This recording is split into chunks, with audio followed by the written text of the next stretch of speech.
Galit na hinarap ni Muzinlan si Bai Qingling at mariing hiniling na sabihin nito kung anong kasunduan ang ginawa nila ni Yu Zuzi at Jiang Bili, at kung anong kapalit ang ibinigay para makalaya ito. Tahimik lamang na tumayo si Bai Qingling, ngunit nang marinig ang mga pangalang Jiang Bili at Yu Zuzi ay bahagyang napaisip ito. Sa mismong sandaling iyon, biglang lumitaw sa harap nila ang anyo ni Yu Zuzi at Jiang Bili na nababalot ng lilang aura. Ngunit bago pa man sila makapagsalita, agad na may kakaibang nilalang na sumibol sa kanilang katawan at mabilis silang nilamon ng nakakatakot na kapangyarihan. Nanatiling kalmado si Bai Qingling at malamig na sinabing hindi pa niya maaaring sabihin ang totoo. Para sa kanya, ang dahilan kung bakit siya pinalaya ni Yu Zuzi ay isang bagay na hindi pa dapat malaman ng iba. Kasabay nito, sa loob ng Demon Emperor's Palace, iniisip ng mga demonyo kung paano haharapin ang mga banyagang heavenly demons. Para sa kanila, kung susundan nila ang Demon Emperor sa pakikidigma ay walang tatangging sumama, ngunit kung iba ang hahawak sa laban ay maaaring magkawatak-watek ang kanilang hanay. Muling tinanong si Bai Qingling kung nais ba niyang sabihin ang katotohanan, ngunit malamig lamang itong tumanggi at sinabing wala siyang dahilan upang magpaliwanag. Kasabay nito, iniunat niya ang kanyang kamay at ipinatawag ang espada. Sa isang iglap, biglang naglaho ang projection sa himpapawid, dahilan upang magulat ang mga nanonood at isipin na may panibagong hakbang na namang ginawa si Demon Lord Qingling. Habang umiikot pabalik ang espada sa himpapawid, iniabot ni Bai Qingling ang kanyang kamay at mahigpit itong hinawakan. Kasabay nito, malamig niyang sinabi na hindi nasayang ang mahabang panahong pinanood niya ang mga alaala ni Muzinlan, at malinaw na hindi naghintay ng walang dahilan ang Demon Lord. Sa mismong sandaling iyon, isang dambuhalang spirit form ang lumitaw sa kanyang likuran.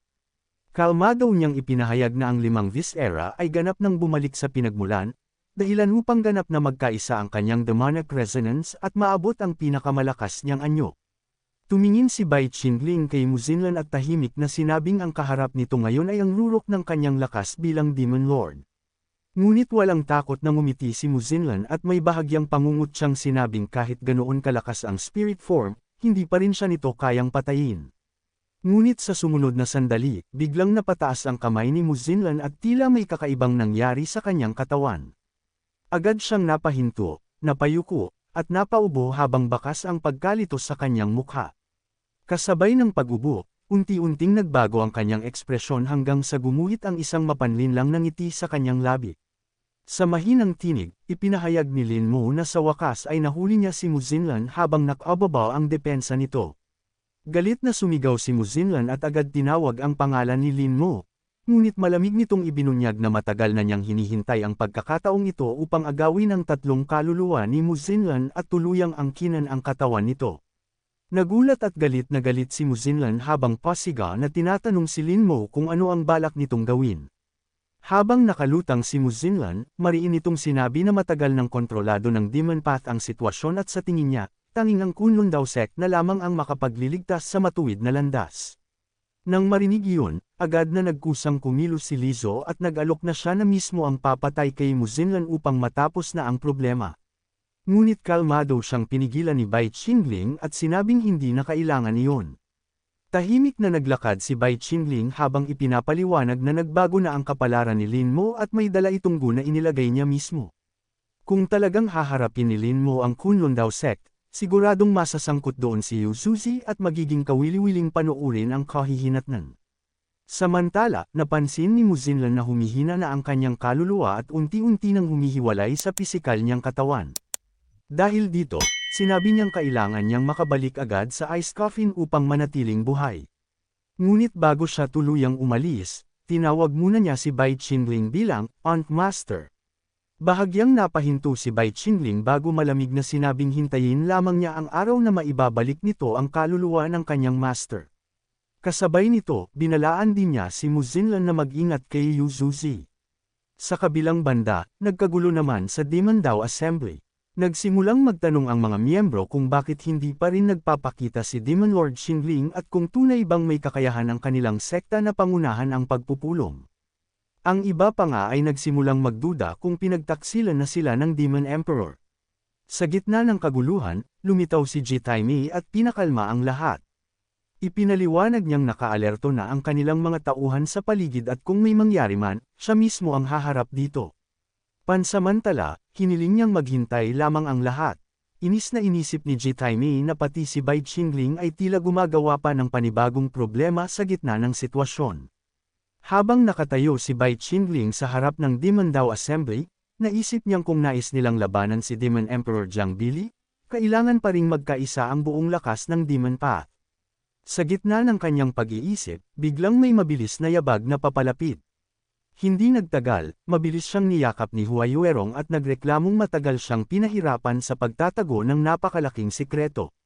Bahagyang napangiti si Bai Qingling habang pinapakalma ito. Ipinaliwanag niyang noong inaayos niya ang kanyang 5 internal organs, nawalan siya ng bahagi ng alaala at ngayon lamang niya muling naalala ang lahat matapos bumalik sa normal ang kanyang katawan. Habang yakap si Huayuerong, marahan niya itong pinatahan at sinabing huwag nang umiyak dahil marami pa silang kailangang asikasuhin. Nanlaki ang mata ni Bai Qingling nang mapansin ang kakaibang amoy rito, isang matinding bakas ni Sen Zinger. Nagtatakang nagtanong si Huayuerong kung ano ang nangyayari. Saglit siyang natigilan ngunit agad ding napagtanto na dahil sa pagiyak at pagyakap ni Sen Zinger noon, malamang ay naiwan lamang ang amoy nito kay Huayuerong. Gayunpaman, napansin din niya na may ibang tao kanina na tila matamang nakatingin sa kanya.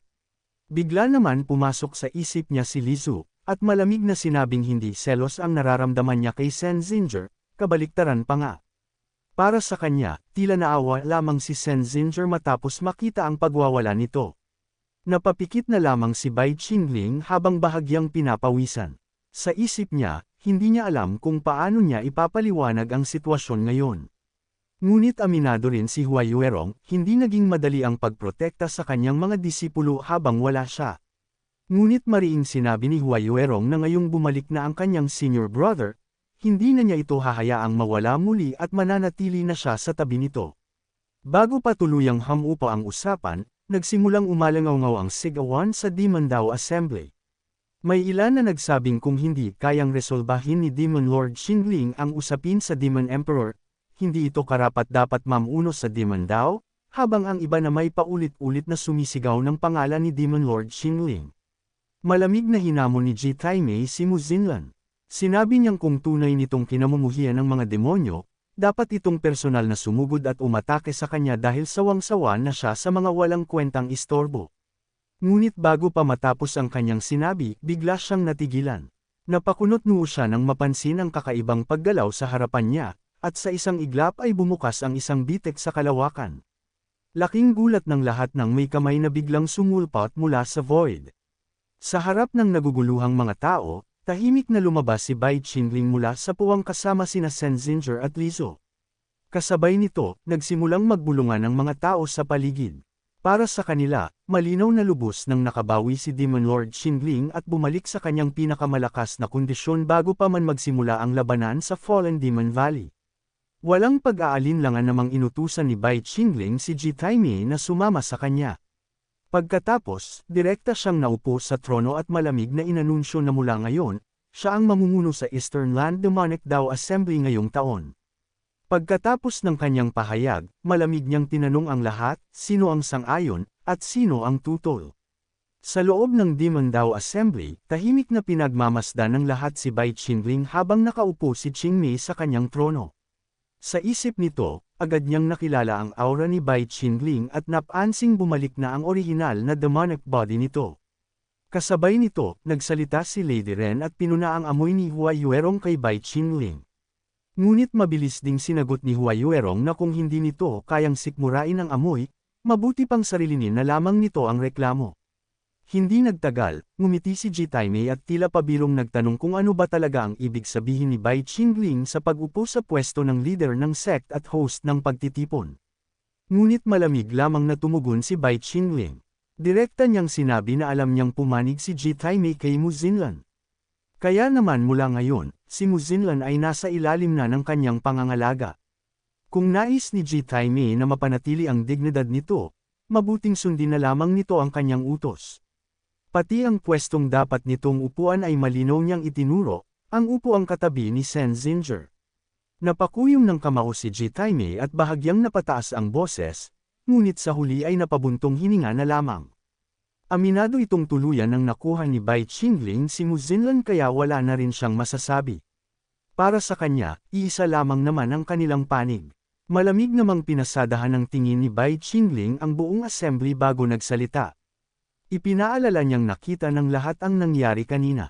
Pagkatapos ay ibinunyag niya ang lihim na kasunduan sa pagitan ni Demon Emperor Jiang Bili at ng Yuzuzi ng Kunlun Dao Sect, isang kasunduang matagal na itinago sa lahat. Ayon sa kanya, minsan nang nagsanib puwersa ang dalawa upang maglatag ng bitag laban kay Mu Xinlan. Habang nasa harap ng lahat, ngumiti si Ji Taimei at inaming matagal siyang nagkunwaring kakampi ng Demon Emperor upang mabunyag ang lihim na koneksyon nito kay Ji of the He Dao Sect. Ayon sa kanya, napilitan siyang magpasakop sa Demon Emperor noon, ngunit kalaunan ay may mga impormasyong nakuha rin siya kapalit nito. Malamig namang nagsalita si Bai Qingling at sinabing ito na ang tamang pagkakataon upang ilantad ang buong katotohanan sa lahat. Direkta niyang ibinunyag na nagtangka sina Demon Emperor Jiang Bili at Yuzuzi na gumawa ng sariling landas gamit ang parehong righteous at demonic paths bilang pinanggagalingan ng lakas. Ngunit hindi lahat ay agad naniwala. Isang batang babae mula sa Sheji Sect ang agad na tumutol at tinanong kung ano naman ang problema roon. Para sa kanya, likas lamang sa mga demonic cultivator ang lumamon at gumamit ng iba upang lumakas. Higit pa rito, kinuwestiyon pa niya si Bai Qingling at tinanong kung paano nito mapapatunayang hindi rin ito tauhan ng Demon Emperor. Sa isang iglap, malamig na naglakad si Bai Qingling palapit sa babae. Ipinaalala niyang bilang bagong little sect leader ng Sheji Sect, kamakailan lamang nitong nawala ang kanang kamay na tagapagtanggol, si Gang Lai, na nasugatan lamang at hindi tuluyang namatay. Pagkasabi nito, hinawakan niya ang babae sa damit at malamig na nagtanong kung ano ang karapatan nitong questionin siya. Ayon pa kay Bai Qingling, kung susundin ang sariling loika ng babae, karapat-dapat ding gawing pagkain ng Blood Kitchen ang buong Sheji Sect. Agad na namutla ang babae at nanginginig na umatras. Halos maiyak itong inaming mali siya at nakiusap na huwag siyang saktan. Sa gilid, mahinahong sinabi ni Lizo na gumagawa lamang ng halimbawa si Bai Qingling upang takutin ang iba. Ngunit mabilis ding sumingit si Sen Zinger at sinabing hindi tama ang paraan na iyon. Dagdag pa niya, para sa kanya, isang taong puno ng pagmamahal ang kanyang master. Kung maging si Mu Xinlan ay nagawang tanggapin iyon, bakit pa nito kailangang magtayo ng isang malupit na pamumuno? Ngunit bago pa makapagsalita ang batang sect leader, mabilis na kumilos si Bai Qingling at basta na lamang itong itinulak palayo. Napaupo ang babae sa sahig habang natigilan sa biglaang pangyayari. Kasunod nito, malamig na tumayo si Bai Qingling sa harap ng lahat at ipinahayag ang kanyang paninindigan. Ayon sa kanya, matagal nang maling ipinakita ng Eastern Demonic Dao Assembly ang sarili nitong parang tagapagtanggol laban sa righteous path. Ngunit para sa kanya, hindi dapat hinahati ang mundo sa righteous at demonic path. Sa kanyang paningin, iisa lamang ang paghahati, ang kanyang kakampi at ang kanyang kaaway. Malinaw niyang sinabi na mamahalin niya ang mga susunod at maniniwala sa kanya, ngunit ang sinumang kokontra o magtataksil ay agad niyang itatakwil. Dagdag pa niya, ang relasyon nila ni Mu Xinlan ay sapat ng patunay sa landas na nais niyang tahakin. Itinaas ni Bai Qingling ang kanyang kamay at diretsahang ibinunyag na tinalikuran ni Yuzuzi at ng Demon Emperor ang parehong righteous at demonic paths. Para sa kanya, darating ang panahon na may isang bagong landas na yayakap sa lahat. Ngunit dahil sa pagtataksil ng dalawa sa buong cultivation world, siya mismo ang sasalo sa responsibilidad ng lahat ng kaguluhang dulot nito. Tahimik na nakinig ang buong assembly habang ipinaliwanag ni Bai Qingling na iisa lamang ang dahilan ng kanyang naging pasya, nasaktan ng mga ito ang mga taong mahalaga sa kanya. Sa gilid, bahagyang ngumiti ang Demon Emperor habang sinasabing ininsulto ng mga ito ang mga tao ni Bai Qingling. Kasabay nito, malamig namang idinagdag ni Huayuerong na ang tunay na kasalanan ng dalawa ay ang pagsalungat sa landas na pinili ni Bai Qingling. Matapos ang kanyang pahayag, malamig na itinuro ni Bai Qingling ang mga tunay niyang kaaway. Para sa kanya, ang mga taong sumasalungat sa kanyang landas ay walang pinagkaiba sa mga kalaban niya. Dahil dito, direkta niyang sinabi na dapat nang bumaba sa pwesto ang Demon Emperor. Agad na nagbulungan ang buong assembly. Unti-unti, may ilang cultivator na nagsimulang umayon sa sinabi ni Bai Qingling. Para sa kanila, may punto ang mga salita nito. Sa loob ng maraming taon, kainahinala na ang mga kilos ng Demon Emperor at tila hindi na para sa kapakanan ng buong demonic path ang mga ginagawa nito. Dagdag pa nila, maging si Muzinlan, na kilalang leader ng Righteous Path, ay kusang napalapit kay Demon Lord Xingling, kaya imposibleng walang kabutihan sa puso nito. Hindi nagtagal, nagsimulang sumigaw ang ilan sa pangalan ni Demon Lord Xingling, tinatawag pa itong isang Demon Lord na may dakilang pagmamahal. Ngunit hindi lahat ay sang-ayon. May ilan ding nagtatawanan at kinukutya ang ideya ng isang Demon Lord na pinapatakbo ng pag-ibig. Sa gitna ng kaguluhan, isang boses ng ancestor ang biglang umalangaw sa buong bulwagan. Malamig nitong pinuna ang bagong henerasyon ng demonic Dao at sinabing ito na ang pinakawalang kwentang henerasyong nakita niya. Para rito, sa halip na hayaang basta may ibang sumulpot at agawin ang kapangyarihan, mas mabuting siya na lamang ang muling mangibabaw. Bahagyang napakunot-noo si Bai Qingling at hindi makapaniwalang napatingin sa pinanggalingan ng boses. Para sa kanya, imposibleng bumalik ang isang tulad ng Blood Python ancestor matapos ang napakahabang panahon. Kasabay nito, agad na napalingon sina Su Hongyi at Lady Ren. Nagulat silang marinig ang pangalang Blood Python ancestor at agad na kinuwestiyon kung paano nakabalik ang isang nilalang mula pa sa kapanahunan ni Demon Ancestor Chiyo. Sa gitna ng kaguluhan, malamig na sinabi ng Blood Python ancestor na hindi siya kailanman nawala sa Eastern Demonic Path kaya walang saysay ang sabihing siya ay nagbalik. Habang nagsasalita siya, biglang lumitaw ang naglalakihang pulang mata sa itaas ng bulwagan at bumalat ang mapulang enerhiya sa paligid.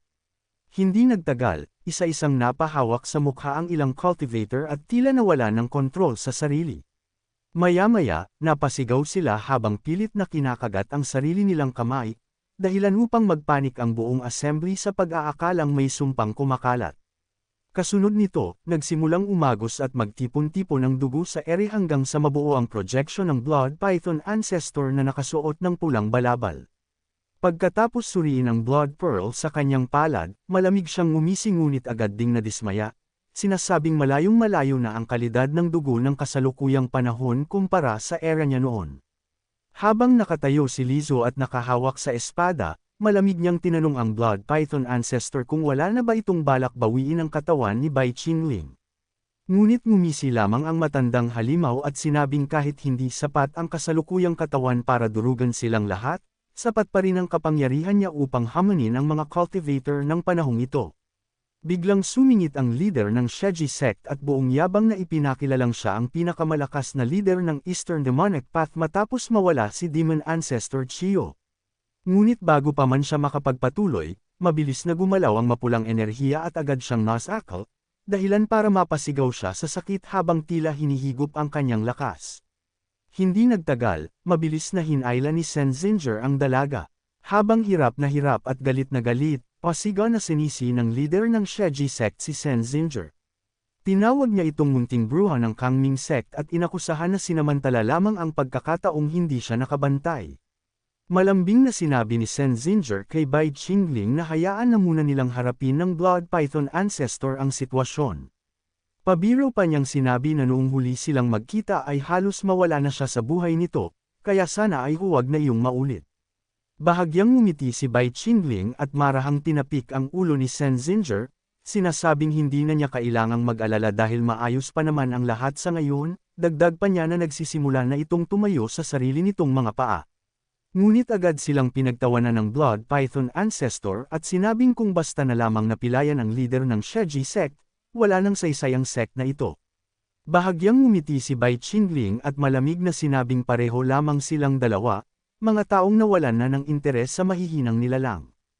Agad namang napangisi ang Blood Python ancestor at galit na napatitig dito matapos marinig ang sinabi. Biglang hinawakan ni Bai Qingling si Ji Taimei sa balikat at malamig na pinaalalahanang bilang host ng Demon Dao Assembly, responsibilidad nitong protektahan ang sarili nitong teritoryo kung nais nitong maibalik ang reputasyon ng Heavenly Demon Path. Napangisi lamang si Ji Taimei at may halong pag-aalinlangang tinanong kung seryoso nga bang nais siyang ipalaban ni Bai Qingling laban mismo sa Blood Python ancestor. Kasabay ng malamig na babala, biglang kumilos ang Blood Python ancestor at sinabing kahit sino pa ang manggulo, mula man sa Kangming sect o Bai Qingling, handa nitong lipulin ang lahat para mapanatili ang kapayapaan ng Demon Path. Nang sumugod ang Hidden Shadow Snake Tail sa direksyon ni Ji-Taimei, bigla siyang nataranta ng mapansing wala na pala si Bai Qingling sa tabi niya, tila ba siya na lang mag-isang sasalo sa pag-atake. Isang malakas na pagsabog ng aura ang tumama sa lupa upang mapa-address si Ji-Taimei. Napangisi pa rin siya at inis na sinabing tila minamaliit na siya ng lahat. Ngunit sa halip na lumaban ng diretsyo, mabilis siyang bumuo ng kakaibang hand sign at inilabas ang soul-captivating Desir Luring Array. Kasabay ng pag-activate ng formation, biglang napuno ng mapang-akit na ilusyon ang paligid at isa-isang lumitaw ang mga magagandang babae sa harapan ni Ji-Taimei upang guluhin ang isip ng kalaban. Ngunit hindi natinag ang Blood Python Ancestor at malamig lamang na pinagmasdan ang kakaibang teknik. Agad namang ipinaliwanag ni Huayuerong na isa itong lihim na aphrodisiac formation ng Hexi sect na kayang magpalabas ng matinding pagnanasa sa katawan ng sinumang tamaan nito. Habang nagpapaliwanag si Huayuerong, hindi napigil ang kantsawin siya nina Lady Ren at Hong Yi dahil kahit nasa gitna ng panganib ay hindi pa rin matigil ang kanyang bibig. Habang kalmado pa ring nakatayo si Bai Qingling, malamig niyang sinabi na kahit kaunting tagas lamang ng kanyang Dragon Blood ay sapat na upang sirain ang epekto ng Desir Formation. Agad namang napangiti si Sen Zinger at pabirong sinabing tila na angkin na nito ang unang pwesto sa puso ni Zinger. Napailing naman si Lizu at bahagyang umubo bago humingi ng paumanhin sa kanyang master. Samantala, hindi napigil ang kantsawin nina Lady Ren at Hong Yi ang masikip na pagsisiksikan ng mga babae kay Bai Qingling, dahilan para biro nilang sabihin baka kailangan na nitong bumalik sa Kangming sect upang magtago. Habang abalang umiwas si Ji-Taimei sa rumaragasang pag-atake, inis niyang sinigawan si Bai Qingling at sinabing sa halip na manood habang napapalibutan ng magagandang babae, dapat ay tulungan na siya nito laban sa matandang halimaw. Ngunit sa halip na matuwa, galit na sumigaw ang Blood Python Ancestor at inis na sinabing mas mabuti pang patayin niya si Ji-Taimei kaysa patuloy na marinig ang walang tigil nitong reklamo. At dito muna nagtatapos ang chapter na ito. Kung excited ka sa susunod, huwag kalimutang mag-subscribe at pindutin ang notification bell para updated ka palagi. Shout out sa mga loyal viewers natin, salamat sa walang sawang suporta. Kita-kits sa next upload.